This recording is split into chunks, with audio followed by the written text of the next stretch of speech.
오늘 우리는 고린도전서 제14장 7절 이하에 있는 말씀을 가지고 공부를 하겠습니다. 우리 고린도전서 14장 7절을 다 같이 읽어보겠습니다. 혹 저나 금은고와 같이 생명 없는 것의 소리를 낼 때 그 음의 분별을 내지 아니하면 저 보는 것인지 금은고 타는 것인지 어찌 알게 되요. 저라는 것은 피리를 말하는 것이고 금은고인데, 음악이라는 것은 악보를 가지고서 그 악보에 따라서 노래도 부르고 연주하는 거 아닙니까? 악보가 없으면 외마디 소리를 내기 때문에 무슨 소리인지 모르죠. 제가 80이 넘은 우리 할머니를 예수교로 인도를 해놓고 난 다음 할머님께서 그렇게 기뻐하시고 즐거워하시고, 근데 글을 전혀 못 읽으셨는데 하나님께 자꾸 기도를 하시고, 하나님 나도 성경 읽게 해주십시오, 성경 읽게 해주십시오, 자꾸 기도하더니만 그 다음 어느 날 보니까 성경을 읽고 계셔요. 그리고 어떻게 해서 성경을 읽냐니까 자꾸 글자를 읽게 해달라고 기도하고 난 다음에 그럼 성경을 자세히 보니까 한마디 한마디가 눈에 쏙 들어오더랍니다. 그래가 성령님의 인도로 성경을 읽기 시작해서 그 다음 글을 읽으셨어요. 그래 찬송가를 구해달라 그래서 찬송가를 구해드리면서 할머니 이 찬송가 곡조가 굉장히 어려운데 부르시겠어요? 그러면 다 부르고 말고 그 다음 부르셨는데 한 곡조로 다 부르는 거야. 자관 찬송가 전체를 노래가락을 가지고서 한 곡조로 다 부르시는데, 아니 그래서 그게 은혜가 되니까 참 은혜롭고 좋다고 한 곡조로 다 부르시고, 요사이 우리가 보면은 우리 할머님에 대해서는 곡조가 필요 없어요. 글자만 있으면 돼요. 그러나 음악이 되려면은 고저장단이 맞추어진 곡조가 있어야죠. 그래서 피리도 곡조를 따라서 불고 금은고도 곡조를 따라서 틀어야 사람들이 듣고 춤을 추기도 하고 혹은 울기도 하고 웃기도 하고 그렇게 하잖아요. 음악이란 인생의 사상과 감정을 표현하는 것이기 때문에 이 음악을 통해서 우리 감정, 희노애락의 감정이 나타나는 것입니다. 음악을 듣고도 아무런 마음의 감동이 없으면 그건 음악의 효과가 없죠. 음악을 들어서 마음에 감동이 있고 감정이 잘 표현이 되면 좋죠. 아주 명랑하고 쾌활한 음악을 들으면 우리 마음이 즐거워지지 않습니까? 장음하고 침울한 음악 소리를 들으면 침울해지죠. 결혼식장에 가서 부르는 노래는 아주 즐거운 노래입니다. 그러나 장례식장에 가서 부르는 노래는 장중하고 음숙한 노래입니다. 그 음악을 들어보면 그 민족의 성격을 알 수 있어요. 이 브라질 사람들이 부르는 노래는 삼바 춤을 추면서 굉장히 활발하게 부릅니다. 여러분 브라질에서 온 우리 선교 대표 브라질 청소년들 이게 우리 강단에서 노래 부를 때 보십시오. 이거 춤을 어찌나 요란스럽게 췄는지 나중에는 눈 뜨고 못 보겠더라고요. 브라질에서 왔다고 생각하니까 용서해 주지 우리 교회에서는 그 도저히 용서할 수. 그러나 그 사람들의 성격은 그렇게 활기차고 활달합니다. 브라질의 애국가를 보면은 애국가도 그렇게 찰랑찰랑하게 굉장히 활발합니다. 그러나 우리 대한민국의 애국가나 일본의 국가는 보면 장중합니다. 음숙합니다.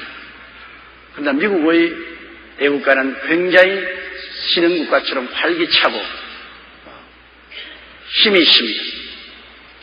이와 같이 음악이라는 것은 그 고저장단 속에서 인생의 사상과 감정을 잘 표현하는 것입니다. 그래서 음악은 우리의 감정을 치료하는 굉장한 효과가 있습니다. 슬플 때는 기쁜 노래를 듣는 것이 좋고, 외로울 때, 고통스러울 때는 위로가 되는 음악을 듣는 것이죠. 그래서 교회에서 찬송을 많이 부르는 것은 굉장한 도움이 됩니다. 우리가 찬송을 통해서 우리 마음에 감동이 오고 공명이 오고 마음에 치료가 오고, 이 찬송은 그냥 부르는 게 아닙니다. 찬송을 통해서 치료가 되고, 그리고 더 흥겨워지고 믿음의 활력이 주어지는 것입니다. 그러나 전하 금은고가 생명 없는 것이 소리를 낼 때 그 음을 분별하지 않고 그냥 똑같은 소리만 낸다면은 이것이 피리 부는 소리인지 금은고 타는 소리인지 알 수가 없습니다. 우럭이 옛날 가야금을 탈 때 새가 와서, 황새? 새가 와서 춤을 추었다고 했습니다. 그렇게 감흥을 듣고 올 수 있어야지. 그런 것이 없으면 그냥 피리 부는 것인지 그렇지 않으면 금은고 타는 것인지 전혀 알 수가 없어요. 또 8절요. 만일 나팔이 분명치 못한 소리를 내면 누가 전쟁에 예비하리요. 군대에서 나팔 소리 가지고서 기상 나팔이 있고, 그리고 전진에 나갈 때 부르는 나팔이 있어요. 그리고 또 사람이 죽었을 때 부르는 나팔이 있습니다. 그 전쟁을 하러 나가는 때는 따따라따따따따따따따따따따따 하고 굉장히 활기차버리지만은 이 장승국 같은 걸 죽었을 때는 장음만 들립니다. 딴따딴 딴따딴 딴따딴 이 장음하고 음식을 부르죠. 기상나팔도 있고 또 지침나팔도 있고, 또 나팔 소리가 똑같은 나팔이지만은 그 고조장단의 음악이 달라야 그걸 듣고서 이 기상이다, 이 자락하는 것이다, 이 전쟁은 나가라는 것이다, 이렇게 할 수 있죠. 9절요. 이와 같이 너희도 혀로서 알아듣기 쉬운 말을 하지 아니하면 그 말하는 것을 어찌 알리요? 이는 허공에다 말하는 것이라. 다시 말하면 알아듣지 못하는 방언을 말하면 허공에 대해서 말하는 것입니다. 제가 오늘 여러분 앞에 서서 방언만 자꾸 말합니다. 허공에 대해서 말해요. 여러분 알아듣지 못해요.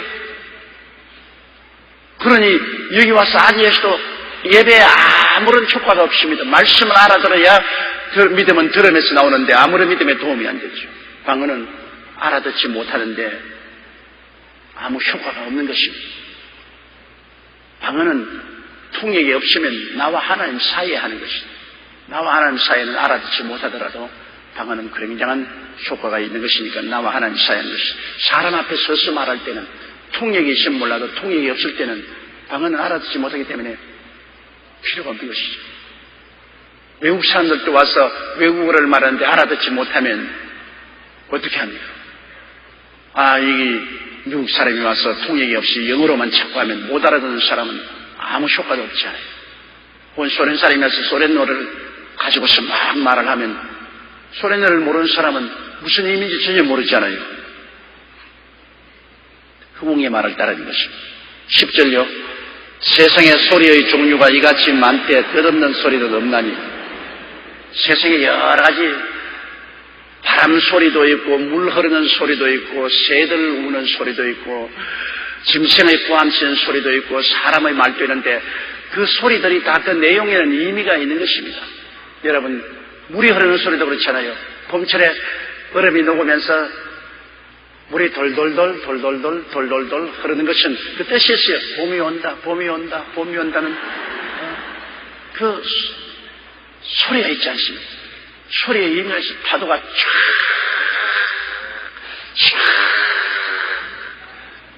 치면 그 파도 소리를 듣고 있으면 하나님의 장엄함을 알 수 있는 것입니다. 야, 하나님이 이렇게 크시고 위대하시고 이 바다의 파도를 이렇게 움직이시는구나. 그 파도 속에 마음에 큰 의미를 갖다 주는 것입니다. 바람 소리도 여러분, 가을 바람이 다르고 봄 바람이 다르잖아요. 봄 바람은 불면은 마음속에 흥분이 되고 기대가 넘치죠. 가을의 바람이 낙엽이 쭉 떨어지면 낙엽 떨어진 것과 함께 마음이 그냥 슬퍼지는 것이 먼저 죽은 부모 형제들이 생각이 나고 너도 가고 나도 가야지. 마음에 슬프면 옛날에 젊을 때는 가을에 낙엽이 떨어진 것이 별로 그렇게 깊이 안 들리던데 이제는 낙엽이 떨어지면 낙엽 떨어지는 소리가 장송곡같이 들려요. 참 낙엽 떨어지는 소리가 정말 마음에 깊이 사게 됩니다. 이러므로 소리 중에 여러분 의미를 따져보면 다 의미가 있어요. 그 시인들이 시를 짓는 것은 그 감추인 자연 속의 소리의 의미를 찾아야 되는 것입니다. 시인이 시를 지을 때는 물 흐르는 소리의 의미를 찾아내고 바람 부는 소리의 의미를 찾아내고 높은 산 깊은 계곡의 의미를 다 찾아내잖아요. 모든 소리에는 의미가 있죠. 어린아이가 우는 소리도 의미가 있잖아요. 젖달라고 우는 소리가 있고 기저귀 갈아달라고 우는 소리가 있잖아요. 젖달라고 우는 애기는 굉장히 슬프게 울어요. 그러면 그 배가 고파서 우는 소리입니다. 기저귀 갈아달라고 하는 것은 땡깡을 부리는 울음소리를 해요. 그거는 불편하다. 기저귀 갈아달라는 울음소리예요. 그 울음소리가 다 다르죠. 모든 소리에는 뜻이 없는 소리가 없습니다. 11절요. 그러므로 내가 그 소리의 뜻을 알지 못하면 내가 말하는 자에게 야만이 되고 말하는 자도 내게 야만이 되리니. 그래서 내가 소리를 내는데 상대방이 알아듣지 못하면 상대방이 말하니까 저 오랑캐 같은 소리야. 무슨 말인지 알아요. 내가 저 사람에게 야만이 되고 또 저 사람이 내게 말하는데 내가 알아듣지 못하면 내가 또 야만이 되고. 이 말이라는 것은 커뮤니케이션으로 이를 통해서 서로 의사를 전달해야 돼요. 일방적으로만 자꾸 말을 하는데 상대방은 알아듣지 못하므로 그것을 반응을 하지 못하면 아무 의미가 없지 않아요. 이 세상에 짝사랑이란 말이 바로 그 말 아닙니까? 아무리 사랑을 해도 상대편에서 대꾸가 없는 것. 영어로는 unrequited love라고 하는데 우리 대한민국이 북한을 향해서 햇빛 정책으로 사랑을 아무리 베풀어도 대답이 없어요. 불러도 대답 없는 이름이요. 부르다가 내가 죽을 이름이요. 대답이 없어. 대답이라는 건 대프 소리밖에 없어. 이게 답답한 겁니다. 일방적으로만 자꾸 사랑을 베풀지만은 상대에서 사랑의 반응이 없을 때 이게 답답한 것이죠. 그 말도 없고 일방적으로만 자꾸 말을 하는데 상대방은 대꾸가 없고 답답하죠. 제일 대꾸 없는 것 좋은 것은 부부 싸움할 때 말하는 것이 제일 좋아. 자꾸 말을 하면 자꾸 싸움이 되어져요. 왜냐하면 부부간에는 서로 친밀한 만큼 상처를 입으면 그게 정거리에서 미워지거든. 그 미워지면 상대방의 가슴을 확 파헤치려고 작정을 하고 말을 하는 겁니다. 남편도 부인에게 말할 때 어쩐지 저 심통을 그냥 확 젖어버려가지고서 활짝활짝 뛰도록 해야 되고, 부인도 또 남편에게 말할 때 저 심보를 막 확 뒤집혀 놓아가지고서 아예 그냥 확 뒤집게 하는 게 그런 숨은 의도를 가지고 말을 하는 거예요. 그냥 살이 반듯하게 차근차근 이야기하는 것이 아니라 감정을 그냥 확 뒤엎어 놓으려고 하기 때문에 그땐 대꾸 안 하는 것이 제일 좋아. 그냥 가만히 있어요. 그냥 무슨 말을 하는지 가만히 있으면 혼자서 야단 법석을 하다가 그만두는 겁니다. 두 손뼉이 부딪혀 소리가 나지 혼자서 아무리 해서 하다가 소리 안 나면 재미없으면 그만두지 않아요. 그래서 부부싸움에 가장 좋은 것은 가만히 있는 게 좋아요. 왜냐하면 둘이가 다 서로가 옳다고 말하니까 서로 안 지려고 말합니다. 지면 모욕감을 느끼기 때문에 안 지려고 발부둥을 치기 때문에 나중에 억지 이론을 다 끌어대고 있는 말 없는 말 다 끌어대고 그렇게 하는데 거기서 뭐 이기가 무슨 소용이 있겠습니까? 그저 가만히 있는 게 제일 좋더라고. 나도 살아보니까 가만히 있는 게 제일 좋아. 그게 이기는 거예요. 그러면 나중에 가서 후회도 안쓰러워요.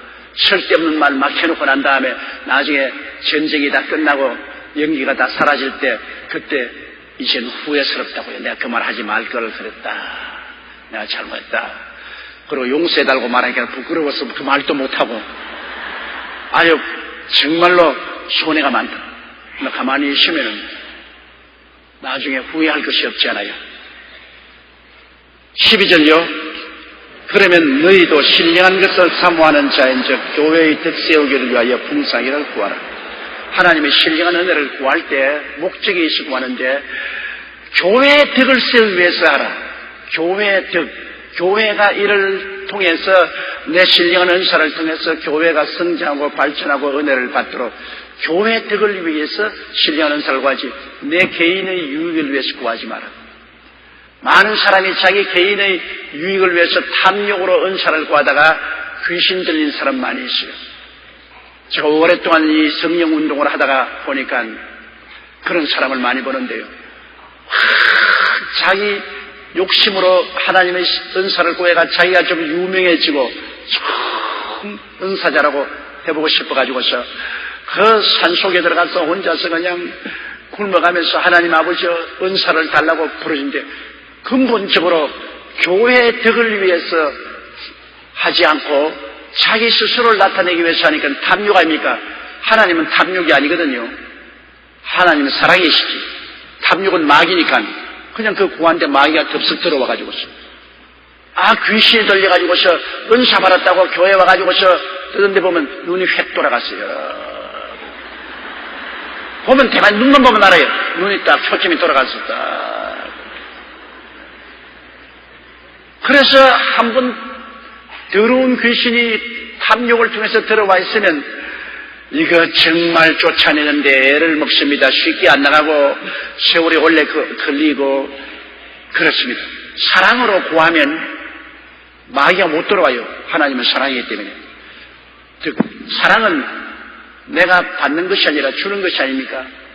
남에게 은혜를 끼치기 위해서 한다. 목사가 산에 가서 기도할 때 하나님 교회 성도들에게 더 큰 은혜를 베풀기 위해서 성도들의 병을 고치고 성도들을 더 은혜로운 말씀을 전하기 위해서 하나님께서 성령 충만을 주시고 지식의 말씀, 지혜의 말씀, 영별의 연사, 방언, 동역 예언, 믿음의 연사, 기적의 연사, 병고칠 연사 등을 주시옵소서.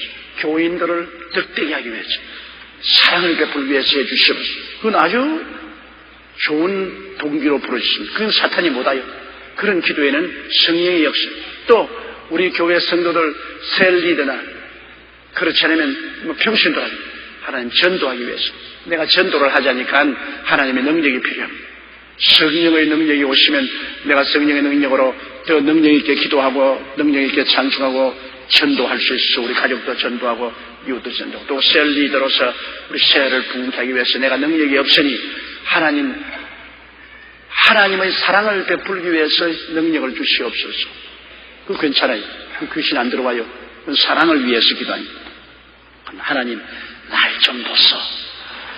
내가 그래도 우리 셀리드 아닙니까? 내가 우리 가운데는 내가 어떤 아닙니까? 내가 은사를 받아서 이렇게 하면 사람들이 다 나를 존경하고 나를 따르고 신령하다고 말하는 게 아니십니까? 그러니 아주 김 집사보다 박 집사보다 내가 더 신령하다고 얘기를 받아야 되겠고 인정도 받아야 되겠니? 주시옵소서 마이가 애따 받아라. 그럼 그냥 귀신을 받아가지고서 눈이 싹 돌아가가지고서 완전히 사람이 그냥 한물 가버립니다. 아예 그냥 은사 잘못 받으면 완전히 한물 가버려요.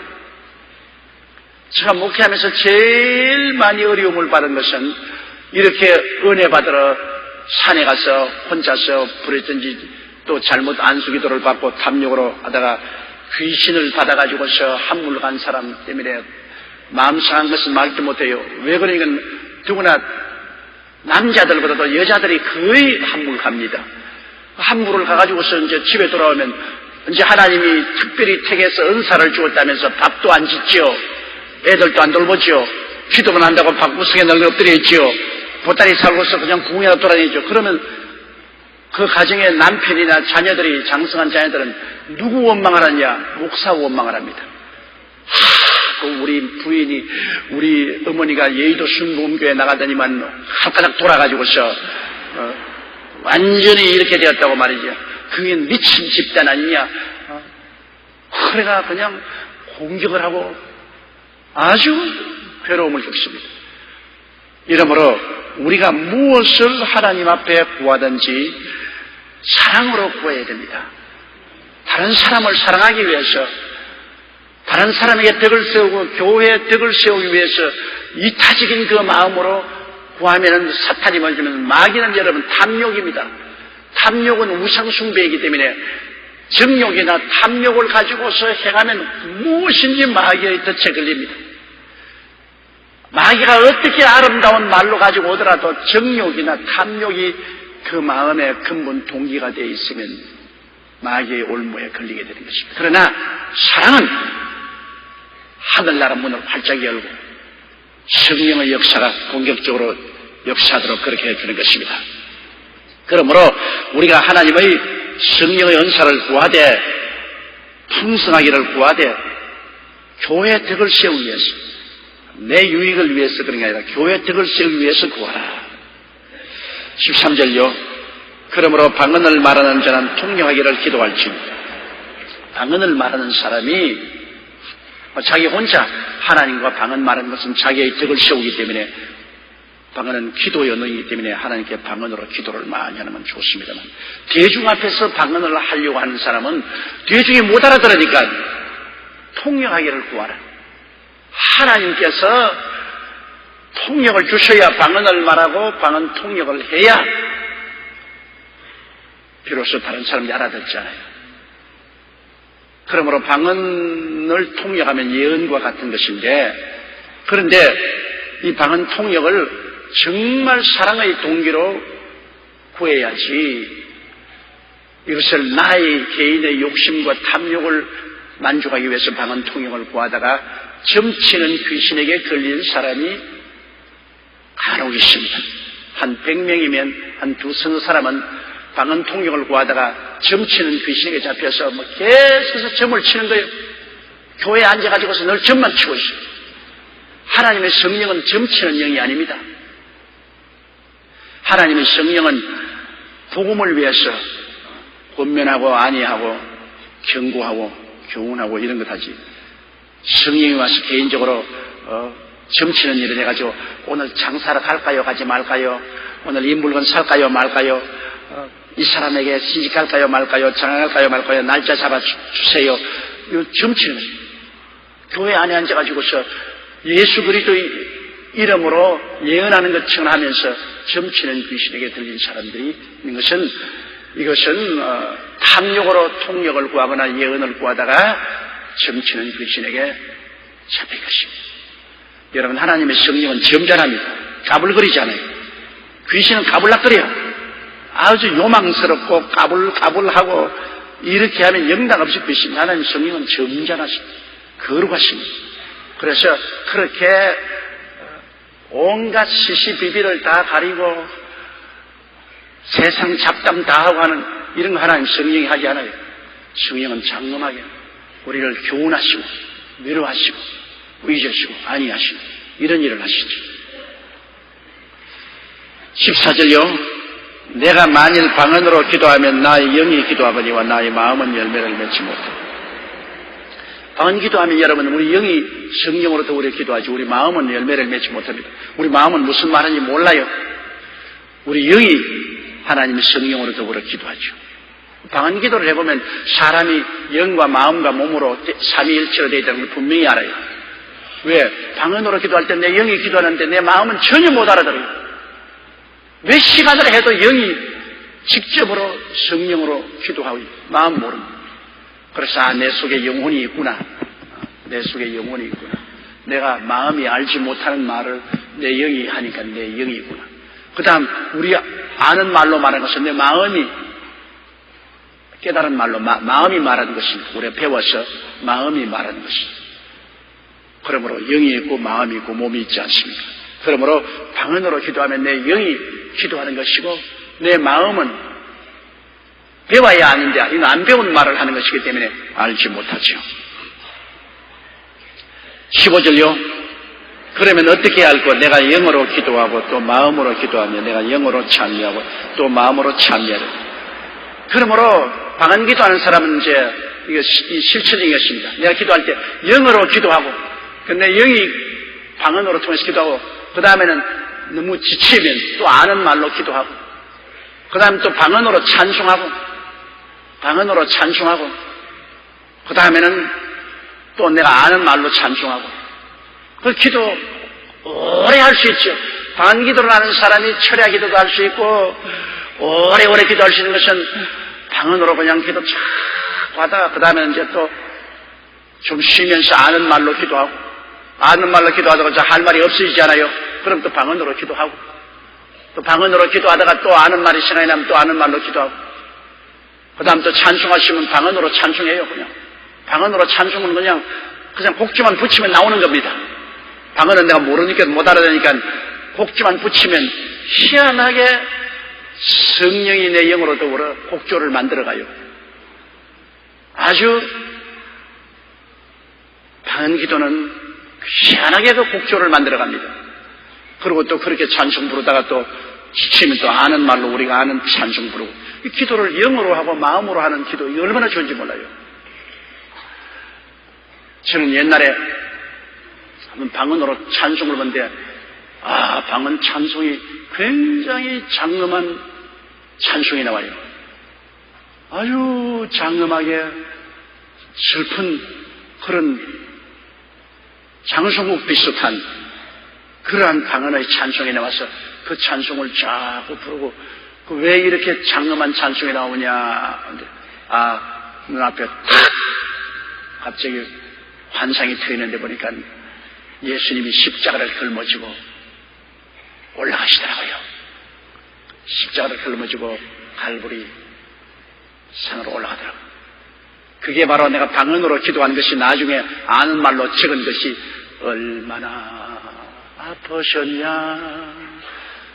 그 노래, 내가 하도 노래를 모르니 살 줄 모르니까 이러는데, 얼마나 아프셨나 못 박힌 그 손과 발. 이게 제일 처음에 방언으로 나온 겁니다. 방언으로 이 곡조가 나와가지고서 이 곡조를 부르다가 보니까 예수님이 십자가를 짊어지고 갈보리산에 올라가서 못 박혀 피 흘리는 그 영상이 나타났는데, 나중에 방언으로 불러놓고 다 까먹어버렸죠. 딱 기억이 안 나요. 그러다가 나중에 하나님이 이것을 다시 기억나게 해주셔서 곡조를 붙인 것이 바로 이 찬송이죠. 그러므로 여러분, 우리 성령 받은 사람은 이중으로 기도를 할 수 있으므로 좋습니다. 영어로 기도하고 마음으로 기도하고 영어로 찬송하고 마음으로 찬송할 수 있으니 좋지요. 그러나 성령 받지 않은 사람은 마음으로 기도하고 마음으로 찬송하는 것밖에 못해요. 그렇기 때문에 신령한 세계 속에 들어갈 수가 없습니다. 인간적인 레벨로 있지 그 이상 더 성령의 깊은 세계 속에 들어가서 기도하고 찬송할 수 없죠.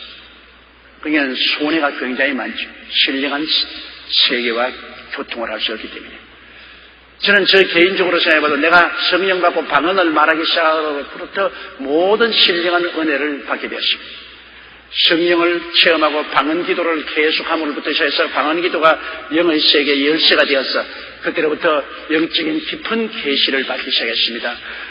그리고 방언으로 노래하면서 하나님의 그 깊은 감정을 느낄 수가 있었습니다. 방언 기도는 여러분 모든 은사 중에 가장 기초적인 은사입니다.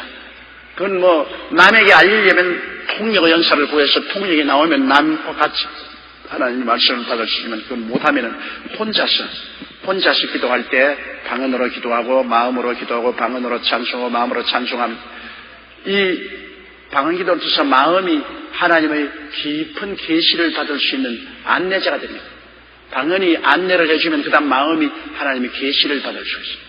그렇기 때문에 방언 기도를 하고 난 다음부터 하나님의 깊은 묵시를 받을 수 있고, 그리고 하나님의 계시를 받아서 하나님 말씀을 요리할 수 있습니다. 성령으로 말미암아 여러분 하나님께 묵시를 받지 않고서는 메시지를 전하면 하나님의 음성이 아닙니다. 인간이 연구해서 인간의 마음으로 하는 설교는 인간적인 설교인 것입니다. 영어로 받아서 하는 설교는 하나님의 메시지인 것입니다. 인간의 메시지냐 하나님의 메시지냐 굉장히 틀립니다, 여러분. 인간의 메시지는 머리에서 나오고 하나님 메시지는 뱃속에서 생수의 강이 넘쳐. 그 하나님의 메시지는 성령으로 말미암아 받기 때문에 깊은 기도를 해야 돼요. 깊은 기도를 해야 하늘나라 메시지가 마음에 비춰오는 것입니다. 그러나 그 인간적인 메시지는 책으로 공부만 하면 돼요. 공부만. 그냥 성경도 인간적으로 읽고 그냥 여러 가지 공부를 해서 머릿속에서 만들어내는 것은 인간적인 강연이요 메시지지 하늘나라의 메시지는 아닌 것입니다. 그렇기 때문에 우리가 하나님 메시지를 전하는 사람은 더더욱이나 많이 방언으로 기도하고 아는 말로 기도하고 방언으로 찬송하고 아는 말로 찬송해서 우리가 일반 세상을 떠난 영적인 세계의 깊은 곳에서 하나님의 말씀을 받아들여야 될 것입니다. 16절요. 그렇지 아니하면 내가 영어로 축복할 때 무시간 지어져 있는 자가 내가 무슨 말을 하는지 알지 못하고 내 감사에 어찌 아멘하리요. 그것은 영어로 내가 방언으로 축복을 하면 못 알아듣는데 아멘 어떻게 하겠습니까? 아는 말로 주님의 이름으로 축복합니다. 그러면 여러분 아멘 하잖아요. 그런데 방언으로 주님의 이름으로 축복합니다. 무슨 말인지 모르기 때문에 아무 말도 안 하고 가만히 있잖아요. 그렇지 않으면 외국으로도 그렇잖아요. In the name of Jesus Christ, God bless you. 이거 무슨 말 하노? 예수 이름으로 하나님이 당신에게 복 주시기를 축원합니다. 한국말 같으면 아멘 할 것인데 영어로 해서 못 알아들으면 가만히 있잖아요. 그러니까 커뮤니케이션이 안 된다. 서로 대화가 안 된다는 것입니다. 그렇기 때문에 영어로 축복할지라도 그 내용을 모르는 사람은 무슨 말을 하는지 알지 못하므로 감사에 아멘 못하지요. 17절요. 너는 감사를 잘하였으나 그러나 다른 사람은 득세움을 받지 못해. 너는 방언을 하고 신령한 은혜 속에 있어서 마음에 깊은 감사의 감정을 가지고서 방언을 잘 했는데 듣는 사람은 그런 아무 느낌을 없기 때문에 감사도 못하고 아무런 효과가 없다. 아무런 도움도 받지 못한다는 것입니다.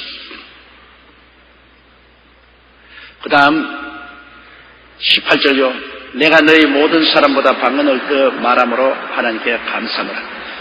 여기 헬라어에 보면 바울이 말한 것은 너희 고린도 사람이 다 합쳐서 말하는 방언보다 내가 방언을 더 많이 말함으로 감사합니다. 바울 선생은 굉장히 방언 기도를 많이 했어요.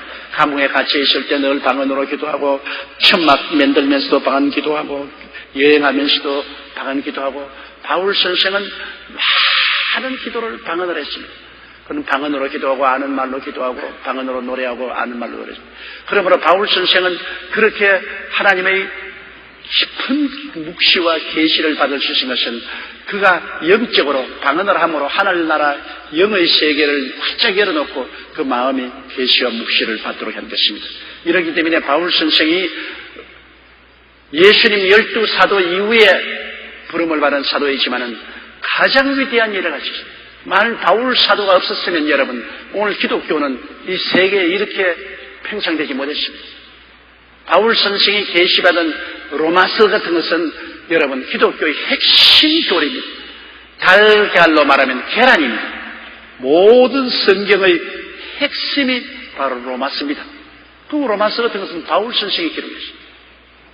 로마서, 그 다음 갈라디아서, 에베소서, 빌립보서, 골로새서 다 아주 주옥같이 좋은 말씀. 우리 기독교 복음의 핵심을 가르치고 있습니다. 그다 바울 선생이 하나님께로부터 계시를 받아 지은 것입니다.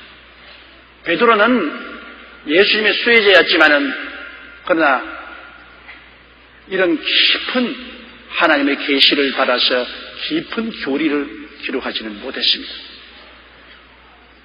그걸 볼 때 내가 언제나 바울 선생이 굉장히 방언 기도를 많이 해서 하나님과의 깊은 교제를 했구나. 방언 기도를 많이 하는 것도 하나님의 축복입니다. 여러분, 보통 방언 기도하면 지쳐서 못해요. 재미가 없지 않아요. 하다 하면 무슨 말인지 몰라서 재미없지요. 재미없으니까 얼마 하다가 말아버려. 조금 하다가 그냥 아이고 재미없다, 그냥 무슨 말인지 모르겠다.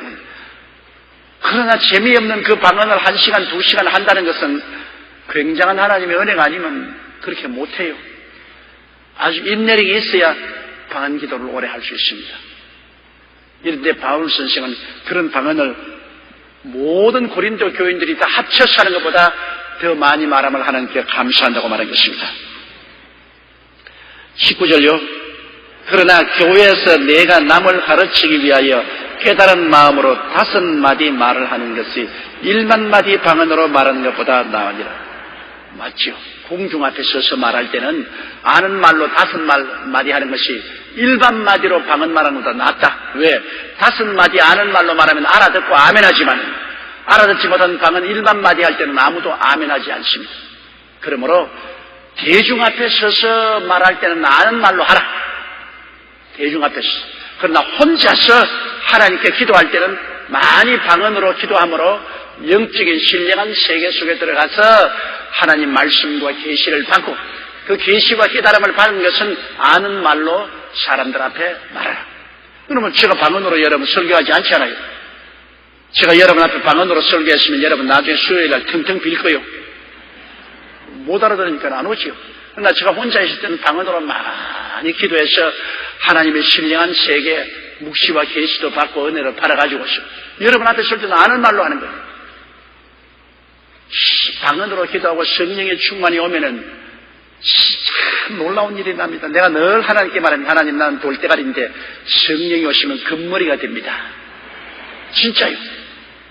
아예 이 세상에 돌과 모래도 성령이 임하시면 황금으로 변화되는 것입니다. 똑같은 메시지도 성령이 임하시면 하늘나라의 은혜가 충만한 메시지가 되지만 성령이 임하는 인간의 말이 되고 마는 것입니다. 이렇기 때문에 하늘나라 사역에는 첫째도 둘째도 셋째도 성령의 역사가 있어야지요. 성령의 역사 없이는 안 되고 그 성령의 역사는 기도를 통해서 되고 그 기도 중에도 방언을 통해서 기도하는 것은 성령의 내용을 더불어서 기도하는 것이기 때문에 가장 친밀하게 깊은 영적인 세계로 들어가서 기도할 수 있는 것입니다. 20절요. 형제들아 지혜에는 아이가 되지 말고 악에는 어린아이가 되라. 지혜에 장성한 사람이 되라. 여러분, 아이라는 것은 어린아이는 순진무구하지 않아요. 어린아이들은 탐욕이 없습니다. 첫째로 여러 가지 탐욕이 없고 그리고 남을 해치려는 마음도 없지 않아요. 어린아이들은 단순하잖아요. 단순하고 순수하다. 그러므로 우리가 하나님의 지혜는 단순하고 순수하다. 하나님의 지혜는 괴팍스럽지 아니하고 흉악하지 않습니다. 그리고 권모술수를 써서 남을 죽이려고 하지 않습니다. 하나님의 지혜는 하나님께로 날아오니 단순하고 순전합니다.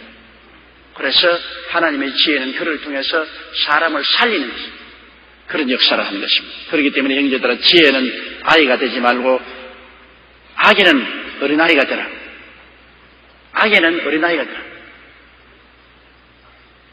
어린아이들은 악의 그 교활함을 모릅니다.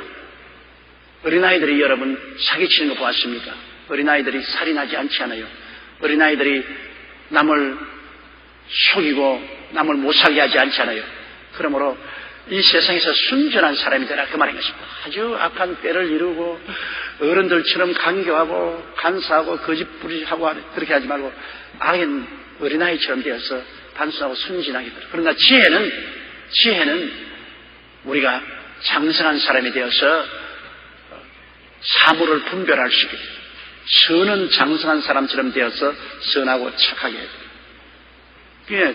선한 사람도 선도 여러분 역시 어린아이 주님께서 어린아이와 같지 않으면 하늘나라에 들어갈 수 없다고 단순하고 순진한 마음으로 우리가 하나님을 믿고 따라야 되지 여러 가지 계산해서 하나님을 믿으면 좋을까 나쁠까 손해가 날까 유익이 될까 이렇게 따지면 신앙이 되지 않습니다.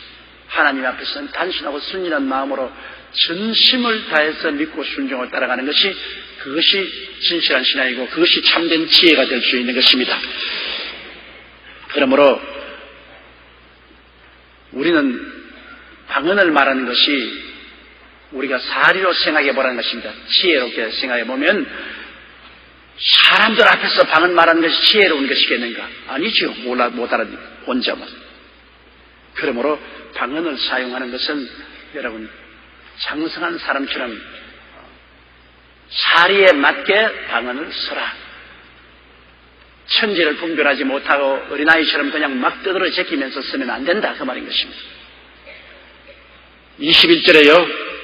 율법에 기록된 바 주께서 가라사대 내가 다른 방언하는 자와 다른 입술로 이 백성에게 말할지라도 저희가 오히려 듣지 아니하라 하였으니, 이 율법에 기록했다 그러는데 이거는 이사야서 28장 11절에 말했습니다. 주께서 가라사대 내가 다른 방언하는 자와 다른 입술로 이 백성에게 말할지라도 저희가 오히려 듣지 아니하리라 하였으니, 이스라엘 백성이 하나님을 반역하고 우상을 섬기고 사신을 섬기고 나갔을 때 하나님께서는 갈대아어로서 바벨로니아 아수리아 사람을 보내가지고서 아수리아 사람들이 와서 이스라엘 백성들에게 말해도 이스라엘 백성은 알아듣지 못했습니다. 이스라엘 백성은 히브리를 쓰는데 아수리아 사람은 아람어를 가지고서 말하니까 못 알아들었죠. 그래서 하나님이 아수리아 사람을 통해서 이스라엘을 심판하고 결국 포로로 잡아갔죠. 그 다음 유다는 바벨로니아 사람들이 와서 바벨로니아 말로서 유다를 공격했어도 유다 사람들은 알아듣지 못했어요. 그리고 결국은 패망하고 바벨론의 포로로 잡혀오고 말한 것입니다. 바로 그 말을 말한 것입니다. 성경 이사야서 28장 11절 이하에 주께서 가라사대 내가 다른 방언한 자와 다른 입술로 이 백성에게 말할지라도 저희가 오히려 듣지 아니하리라 하셨다. 22절요.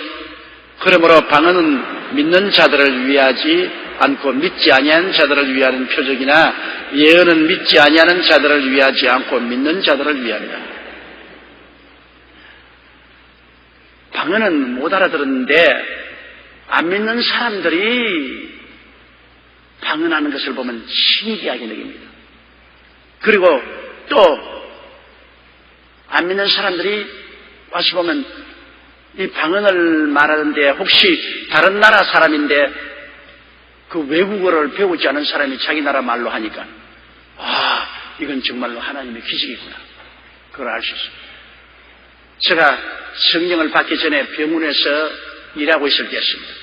아주 굉장히 입신을 하고 막 하나님 나라에 왔다 갔다 한다는 처녀가 있다고 가보자고 합니다. 우리 목사님이 절대 그런 데 하지 마라 그랬기 때문에 우리 집사님과 몇 사람 딱 짜가지고 절대 말하지 말자. 우리 목사님에게 말하면 큰일 나니까. 그래 밤에 몰래 그 부산 저 보수동 산 꼭대기로 피난시는데 올라가시고 조그마한 판잣집에 가니까 그게 벌써 사람들이 몇 사람 모여 있더라고요. 그 우리도 가서 모였는데 쭉 들어 앉아 찬송을 막 부르는데 그때 5살 정도는 처녀가 가운데 앉아서 막 찬송 부르다가 하다가 그냥 막 탁 넘어져. 그래서 내가 깜짝 놀랐다고요. 죽은 줄 알고. 나는 그런 거 처음 봤거든 그때. 그때는 제가 예수를 믿기는 믿었어도 신령한 은혜는 몰랐거든요. 그런데 넘어지더니만 그 다음에 막 방언을 말하는데 내가 그때 방언 처음 들었어요. 막 이상한 말로 막 하는데 내 생각으로 미쳤구나. 지금 완전히 무슨 저런 말. 그런데 그 말을 하는데 미친 사람 같으면 허탈한 소리를 할 것인데 나는 못 알아들어도 당연히 조리 정연한 말을 자꾸 이상한 말을 합니다. 그런데 내가 거기 있는 사람 물었습니다. 이 나이가 어린데 외국말을 어떻게 저렇게 잘하냐 이게. 그거 성령을 받아가지고서 방언을 말한다 그래요. 그래서 내가 굉장히 충격을 받았습니다. 야 정말 성령이 계시는구나. 그런데 그 소녀가 누워가지고서 방언을 말하고 그 다음에는 예수님과 자꾸 대화를 하더라고요. 입신 상태에서. 예수님하고 이렇게 이야기하고 저렇게 이야기하고 대화를 하는데 내가 너무나 그때 또 깜짝 놀란 것은 그 옆에 둘러앉은 사람 한 사람의 이름을 부르면서 그 사람에 대해서 예수님께서 다 말씀을 하시더라고요. 그런데 내 차례가 오는데 내가 어찌 겁이 나든지 말이지. 나는 죄가 많은 사람이라 주님께서 내 죄를 다 지적하면 어떻게 할고 싶어가지고 내가 겁을 짓고 있는데 그럼 내 차례가 왔어요. 그런데 그 소녀가 내 이름을 알 적이 없는데 딱 하지만은 조용기야 그래요. 진땀이 바짝 내가지고서 내가 무릎을 꿇고 예. 너는 아직 신앙이 어리고 영적인 세계가 무엇인지 알지 못하지만은 장차는 영적인 세계의 깊은 것을 알 것이다. 너가 지금은 병원에서 일하고 있지만 장차는 목사가 되어서 복음을 전가하게 될 것이다. 그렇게 말만 하고 내 잘못은 지적을 안 하시더라고요. 난 진땀이 바짝 나. 왜냐하면 그 집사님들하고 다 같이 갔는데 사실은 6.25 사변 때 내가 남은 물건도 훔치기도 했고 그냥 미국 사람 그 부대에 가서 일하면서 레이션 박스도 훔쳐나오고 뭐 그런 것도 했거든. 그거 다 말하면 내가 창피해서 어떻게 합니까? 근데 하나님이 감추어 주시더라고요. 하나님이 감추어 주시기 때문에 지금은 내가 말할 수 있죠. 그게 내가 제일 처음으로 방언을 들었고 그리고 입신해서 그래 예수님과 대화하는 사람의 그 음성을 처음 들었습니다.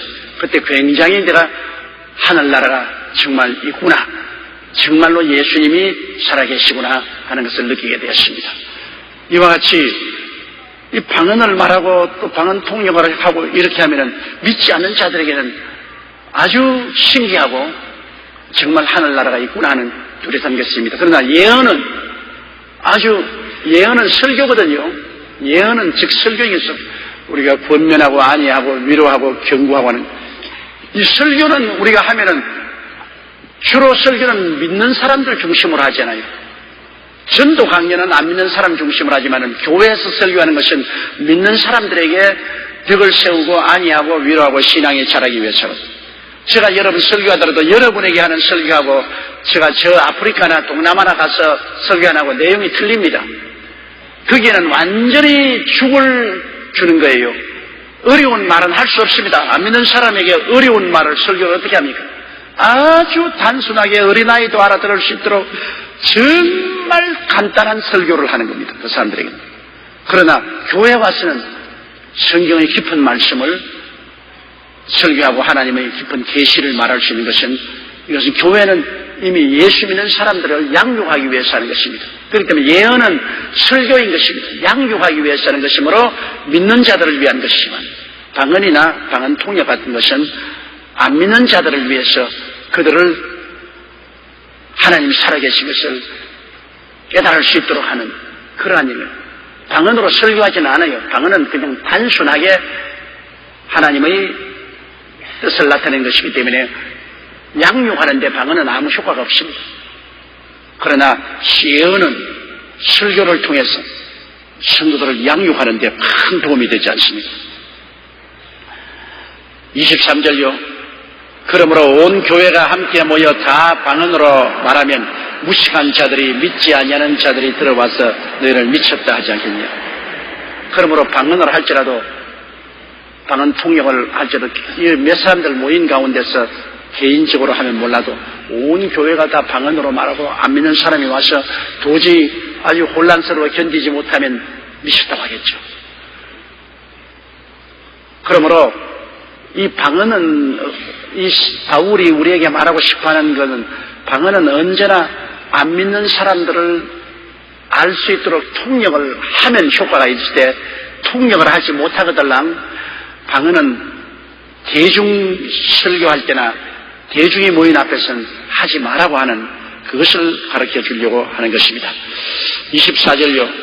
그러나 다 예언을 하면 믿지 아니한 자들이나 무식한 자들이 들어와서 모든 사람에게 책망을 들으며 모든 사람에게 판단을 받고 다 예언을 받는다는 것은 다 하나님 말씀을 통해서 성령의 감동으로 아는 말로 이야기하는 것입니다. 예수 믿으시오. 죄를 짓고 있으면 안 됩니다. 회개하시오. 술을 그만 먹으시오. 도박하면 안 됩니다. 주님 곧 오십니다.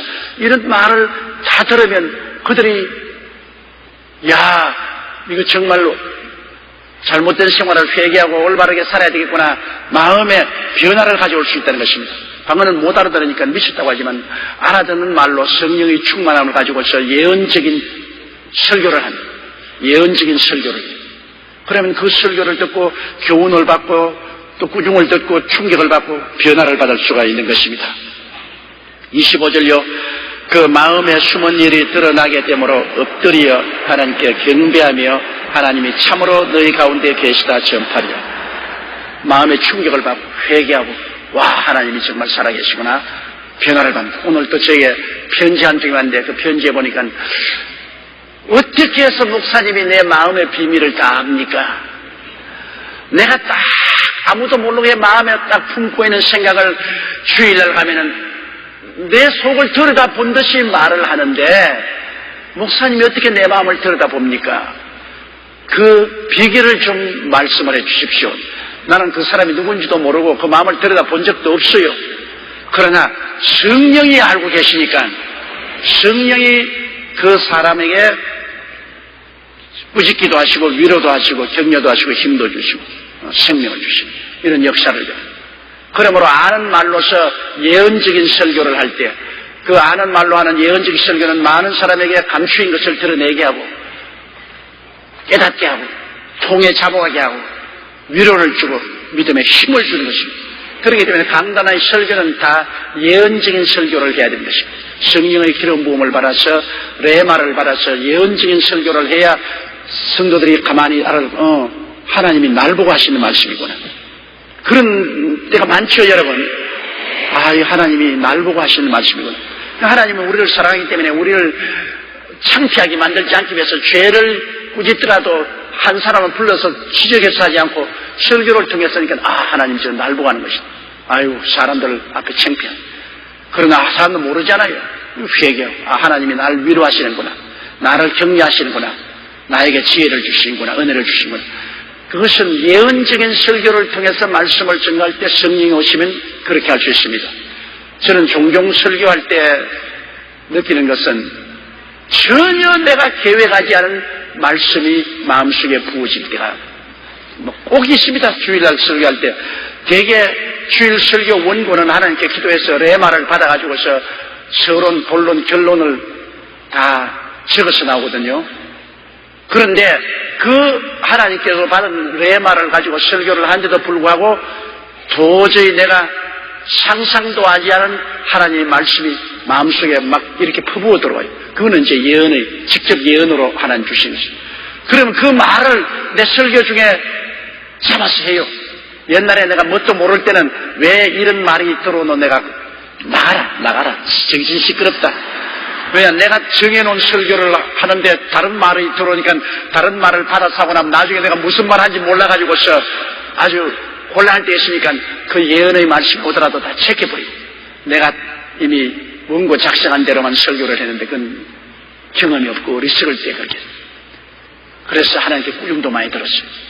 요새는 절대 그러지 않습니다. 요새는 내가 설교하다가도 하나님 말씀이 들어오면 다 제껴놓고 그 말을 합니다. 하면서도 내 속으로 이건 예언이다. 이거는 누가 이 말씀에 해당되는 사람이 오늘 교회에 와 있다. 이 말씀을 합니다. 그리고 그 말씀 다 끝마치고 나면 또 내가 돌아와서는 또 예비된 말씀을 들어줘. 그렇기 때문에 주일날 설교하러 설 때 제가 상당히 기대감을 가지고 서는 것입니다. 왜 기대하냐? 나도 하나님 말씀을 들어야 될 것이기 때문에. 설교하면 설교를 통해서 하나님께서 말씀하시는 그 말씀이 내게도 굉장히 은혜가 되니까 내가 그 말씀을 들어야 나도 살아요. 여러분만 설교 들어야 사는 것이 아니라 목사도 설교 들어야 하는데 목사는 설교 들을 여가가 없잖아요. 목사는 자기 입을 통해서 나오는 하나님 말씀을 듣고 은혜를 받는 것입니다.